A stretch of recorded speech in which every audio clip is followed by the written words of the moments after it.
హైదరాబాద్లోని బీజేపీ ప్రధాన కార్యాలయంలో సర్దార్ వల్లభాయ్ పటేల్ 150వ జయంతి వేడుకలు ఘనంగా నిర్వహించారు.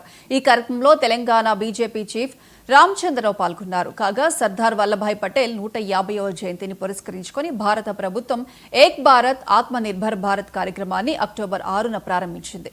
ఈ కార్యక్రమం అక్టోబర్ 31 వరకు కొనసాగుతుంది.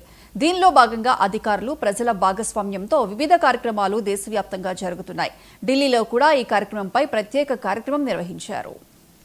దాదాపు 560 సంస్థానాలు చిన్న ప్రిన్సిపల్ స్టేట్స్ రాజరికాలని అన్ని కూడా ఏకీకృతం చేసి ఒక భారతదేశం జెండా కింద తీసుకురావడం అనేది ఆ రోజు కేవలం సర్దార్ వల్లభాయ్ పటేల్ మాత్రం చేయగలిగాడు అనే విషయాన్ని మనం గుర్తుపెట్టుకోవాలి.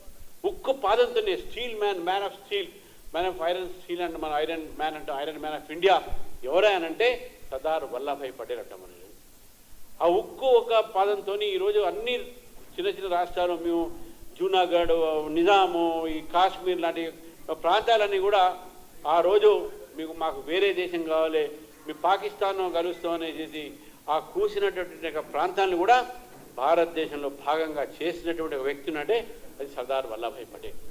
ఈ చరిత్ర మన భావితరానికి చెప్పాలి.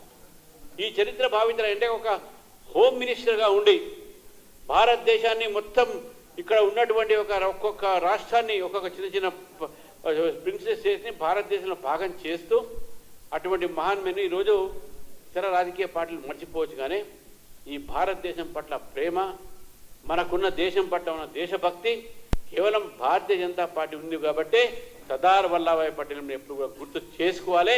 అది కాంగ్రెస్ పార్టీ నాయకుడైనా వాళ్ళు చేయట్లే, కానీ మనం చేస్తూ ఉన్నాం. ఎందుకంటే వారు ఈ దేశం ఒక ఐక్యతని కాపాడారు. ఈ దేశం ఐక్యతను కూడా ముందు మనం కాపాడే అవసరం ఉంది. భావితరం కూడా ఇవన్నీ తెరవాలి.